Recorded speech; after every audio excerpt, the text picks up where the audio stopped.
Assalamualaikum warahmatullahi wabarakatuh. Baiklah, saya Fajar Ahmadiyah, NIM 19136133, akan menjelaskan mengenai wilayah Amerika Utara.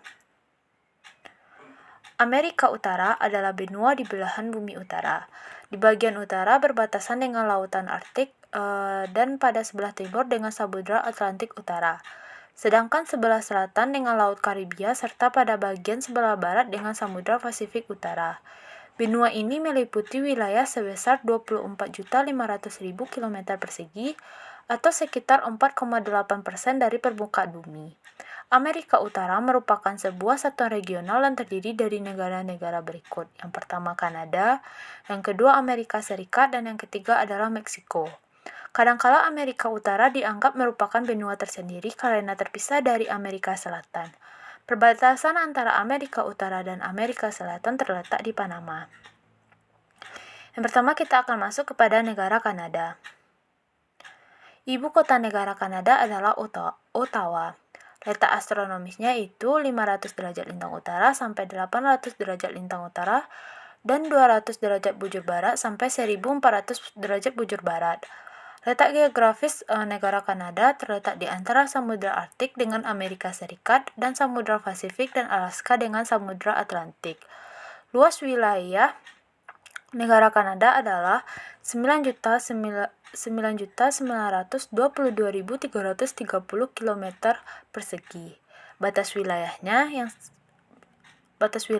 adalah sebelah utara berbatasan dengan Samudra Arktik, sebelah timur berbatasan dengan Samudra Atlantik dan Greenland, di sebelah selatan berbatasan dengan Amerika Serikat, dan sebelah barat berbatasan dengan Samudra Pasifik dan Alaska.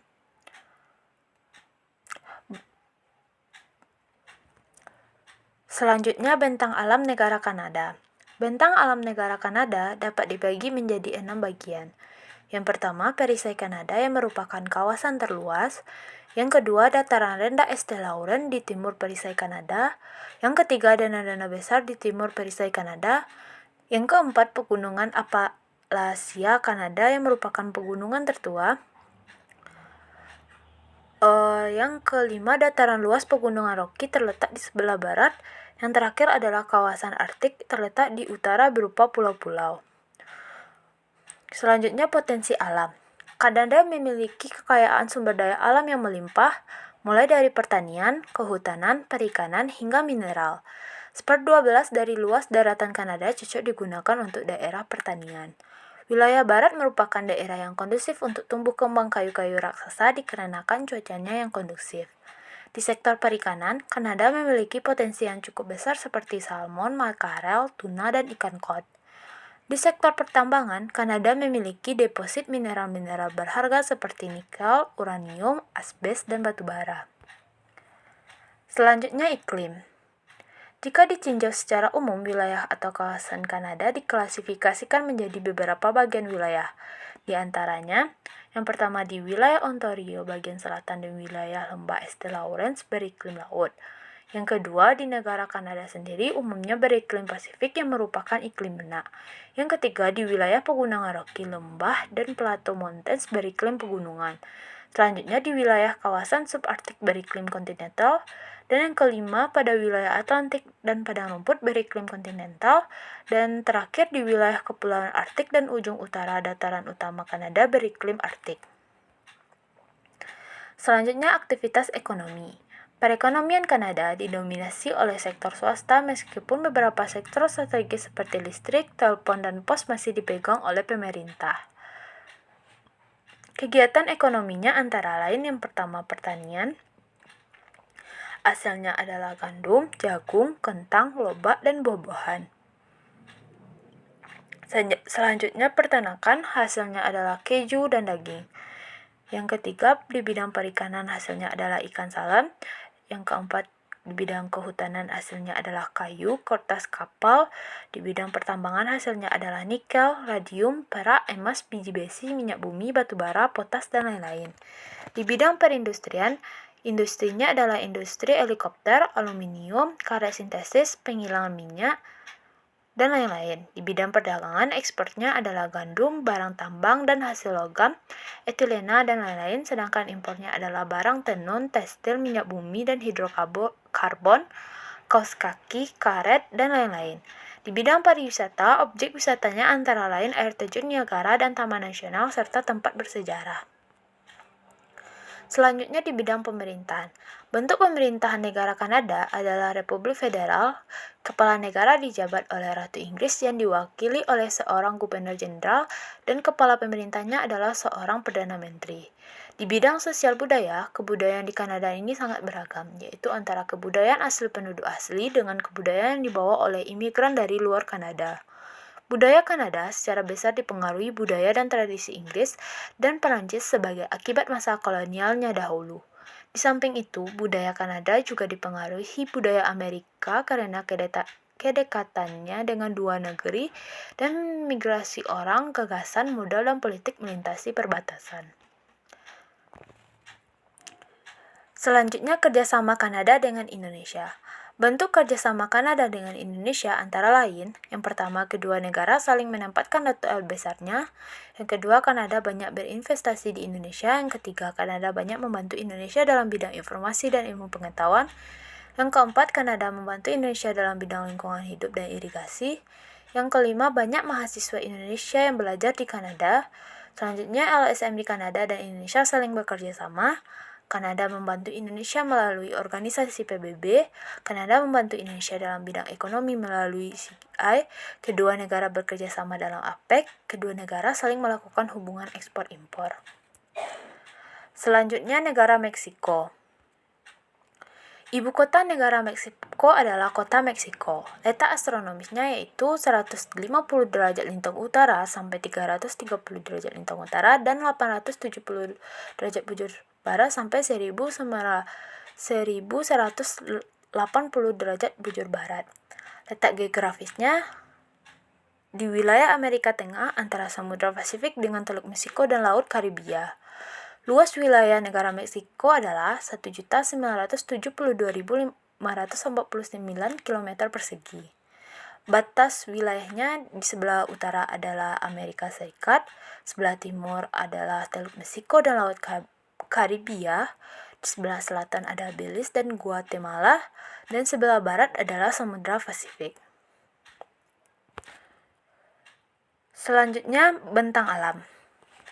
Secara umum, bentang alam negara Meksiko dapat dibagi menjadi 3 bagian. Yang pertama, pantai Pasifik, yaitu semenanjung Baja California, di sebelah bagian pusat berupa dataran tinggi, di sebelah dataran rendah sepanjang yang ketiga adalah dataran rendah sepanjang Teluk Meksiko. Selanjutnya, potensi alam yang dimiliki negara Meksiko. Sumber daya alam yang menjadi unggulan di Meksiko dan dapat dieksploitasi meliputi cadangan bahan bakar fosil yang meliputi minyak bumi dan gas alam. Sumber daya alam hayati seperti kayu juga merupakan sumber daya alam penting yang ada di Meksiko. Selanjutnya, iklim. Wilayah Meksiko membujur dari utara ke selatan sehingga memiliki 3 iklim yang beragam. Yang pertama di bagian utara beriklim subtropis, yang kedua di setengah beriklim kontinental, dan yang selanjutnya bagian selatan beriklim tropis. Selanjutnya, aktivitas ekonomi negara Meksiko. Kegiatan ekonomi Meksiko antara lain yang pertama di bidang pertanian hasilnya adalah minyak kelapa sawit, kapas, beras, coklat, kopi, jagung, tebu, kurma, kacang, dan lain-lain. Di bidang peternakan dan perikanan, hewan yang diternakan adalah sapi, babi, domba, kuda, keledai, dan ayam. Hasilnya adalah susu, mentega, baju, daging, telur, dan lain-lain. Hasil perikanannya adalah ikan tuna, sarden, dan udang. Di bidang pertambangan, hasilnya adalah perak, air raksa, emas, timah, belerang, tembaga, mangan, dan minyak bumi. Di bidang perindustrian, jenis industrinya adalah tekstil, baja, dan pengolahan batu gamping. Hasilnya adalah bahan kimia, barang elektronik, karet, dan lain-lain. Di bidang perdagangan, ekspornya adalah barang mentah, hasil pertanian dan minyak, impornya adalah mesin-mesin dan peralatan bahan mentah dan bahan pangan. Di bidang pariwisata, objek wisata di Meksiko antara lain Pantai Acapulco yang telah terkenal di dunia. Selanjutnya di bidang sosial budaya. Kebudayaan di Meksiko sudah sangat tinggi sejak zaman dahulu dengan berkembangnya kesusastraan di Meksiko. Di Meksiko banyak terdapat barang peninggalan purbakala dari suku Maya dan Aztec. Kesenian rakyat di Meksiko adalah perpaduan dari suku Indian dengan kebudayaan Spanyol dan orang kulit hitam Afrika. Di bidang pemerintahan, bentuk pemerintah negara Meksiko adalah Republik Federasi. Kepala negara dan kepala pemerintahan dijabat oleh seorang presiden. Meksiko merupakan negara federasi yang terdiri dari 31 negara bagian dan sebuah distrik federal yaitu ibu kota. Selanjutnya kerjasama Meksiko dengan Indonesia. Kedua negara telah lama menjalin hubungan diplomatik. Yang kedua negara saling mendapatkan duta besarnya. Yang ketiga, kedua negara sama-sama menjadi anggota APEC. Terakhir, kedua negara saling melakukan hubungan ekspor dan impor. Selanjutnya, negara Amerika Serikat. Amerika Serikat, ibu kotanya adalah Washington DC. Letak astronomis negara Amerika Serikat terletak pada garis 24 derajat 33 menit lintang utara sampai 70 derajat 23 menit lintang utara dan antara 172 derajat 27 menit bujur timur sampai 66 derajat 51 menit bujur barat. Letak geografis negara Amerika Serikat. Secara geografis, Amerika Serikat terletak di kawasan benua Amerika Utara. Luas wilayah Amerika Serikat adalah 9.834.000 km persegi. Batas-batas wilayah Amerika Serikat.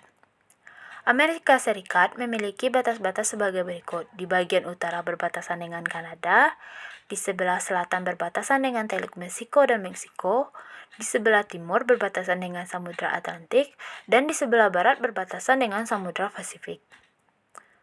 Selanjutnya bentang alam Amerika Serikat.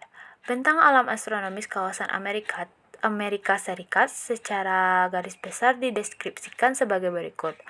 Astronomis di pantai barat terdapat dataran rendah yang sempit berhadapan dengan Samudra Pasifik. Di bagian utara Great Plain itu terdapat danau-danau besar. Perbedaan tinggi permukaan air antara danau-danau itu menghasilkan air terjun seperti Niagara Falls. Selain menarik para wisatawan, tenaganya juga menghasilkan tenaga listrik. The Great Plain dibatasi pegunungan Allegheny yang merupakan pegunungan tua di dekat pantai timur USA. Selanjutnya potensi alam yang dimiliki Amerika Serikat. Dilihat dari potensi geologinya, negara Amerika Serikat ini sangat melimpah, dan hal ini dibuktikan dengan kekayaan sumber daya alam seperti minyak bumi, tembaga, fosfat, timah, besi, batu bara, dan masih banyak lagi. Selanjutnya, wilayah iklim. Kawasan Amerika Serikat mempunyai astronomis iklim yang bervariasi, yaitu yang pertama di pantai utara bagian barat beriklim sedang, di pantai barat bagian selatan beriklim mediteran, di pantai barat laut beriklim sedang basah, di pantai tenggara beriklim subtropik basah, di wilayah Teluk Meksiko dan pantai pedalaman beriklim kontinental, Alaska beriklim kutub, dan Kepulauan Hawaii beriklim hujan tropik. Selanjutnya aktivitas ekonomi. Yang pertama di bidang di sektor pertambangan ada hasilnya yaitu tembaga, batu bara, uranium, timah hitam, dan fosfat. Hasil-hasil tambang lainnya yang juga terdapat minyak bumi, gas alam, biji besi, seng, emas, bauksit, dan lain-lain. Selanjutnya di bidang di sektor pertanian ada hasil-hasil pertanian antara lain berupa gandum, jagung, kapas, dan tembakau. Di sektor industri, Amerika Serikat juga memproduksi mobil, pesawat terbang, dan benda elektronik. Di bidang perdagangan, barang-barang yang diimpor Amerika Serikat antara lain berupa pakaian jadi, minyak bumi, kayu, dan lain-lain. Adapun ekspornya berupa mesin-mesin, mobil, alat-alat elektronik, pesawat terbang, kapal, peralatan senjata, bahan kimia, serta makanan dan minuman berkemasan kaleng. Selanjutnya, pemerintahan. Amerika Serikat adalah federasi tertua di dunia yang masih tetap bertahan sampai saat ini. Amerika Serikat merupakan sebuah negara republik konstitusional dan demokrasi perwakilan, dengan kekuasaan mayoritas dibatasi oleh hak-hak minoritas yang dilindungi oleh undang-undang. Pemerintahan diatur menurut sistem checks and balance yang ditetapkan oleh Konstitusi Amerika Serikat yang menjadi sumber hukum tertinggi negara. Selanjutnya di sosial budaya. Perkembangan budaya Amerika Serikat, sejarah, hari-hari libur, olahraga, agama, kuliner, musik, tari, dan seni rupa banyak dipengaruhi oleh budaya Eropa, khususnya Inggris, serta budaya Indian sebagai masyarakat asli. Masyarakat Amerika Serikat mengakui mereka tidak memiliki budaya khusus turun-temurun, melainkan menganggap bahwa budaya mereka adalah budaya untuk berusaha menjadi yang terbaik. Selanjutnya, hubungan kerjasama Amerika Serikat dengan Indonesia. Hubungan kerjasama antara Amerika Serikat dan Indonesia dalam hal ekspor-impor mencakup bidang non-migas dan migas. Komoditi non-migas diantaranya seperti hasil kehutanan, perikanan, tekstil, kerajinan, rempah-rempah, biji-bijian, dan lain-lainnya. Baiklah, sekian dari saya. Jika ada salah mohon dimaafkan. Assalamualaikum warahmatullahi wabarakatuh.